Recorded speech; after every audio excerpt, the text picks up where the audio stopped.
Update చూద్దాం. వాణిజ్య ఒప్పందంపై అమెరికాతో కెనడా జరుపుతున్న వాణిజ్య చర్చలు చివరి నిమిషంలో విఫలమయ్యాయి.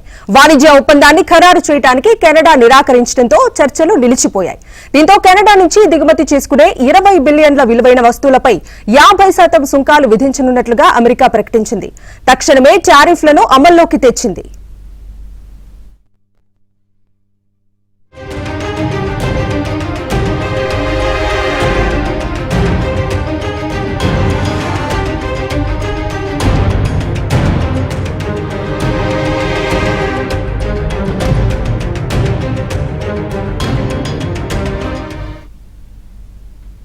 అమెరికా ప్రకటనపై కెనడా ప్రధానమంత్రి మార్క్ కార్నీ ఆగ్రహం వ్యక్తం చేశారు.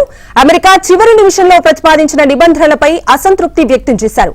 అమెరికా చేసిన మార్పులు ఆర్థికంగా భారంగా అన్యాయంగా ఉన్నాయని అన్నారు. తాము కూడా అదే స్థాయిలో ప్రతీకార టారిఫ్లు విధిస్తామని హెచ్చరించారు.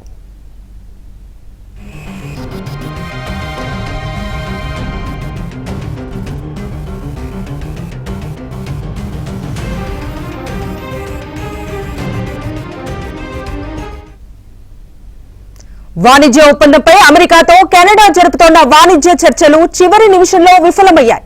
వాణిజ్య ఒప్పందాన్ని ఖరారు చేయడానికి కెనడా నిరాకరించడంతో చర్చలు నిలిచిపోయాయి. దీంతో కెనడా నుంచి దిగుమతి చేసుకునే 20 బిలియన్ల విలువైన వస్తువులపై 50% సుంకాలు విధించనున్నట్లుగా అమెరికా ప్రకటించింది. తక్షణమే టారిఫ్లను అమల్లోకి తెచ్చింది.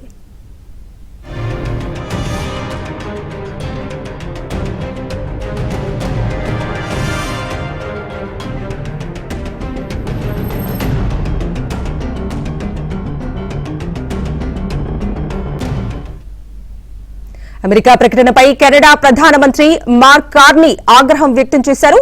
అమెరికా చివరి నిమిషంలో ప్రతిపాదించిన నిబంధనలపై అసంతృప్తి వ్యక్తం చేశారు. అమెరికా చేసిన మార్పులు ఆర్థికంగా భారంగా అన్యాయంగా ఉన్నాయన్నారు. తాము కూడా అదే స్థాయిలో ప్రతీకార టారిఫ్లు విధిస్తామని హెచ్చరించారు.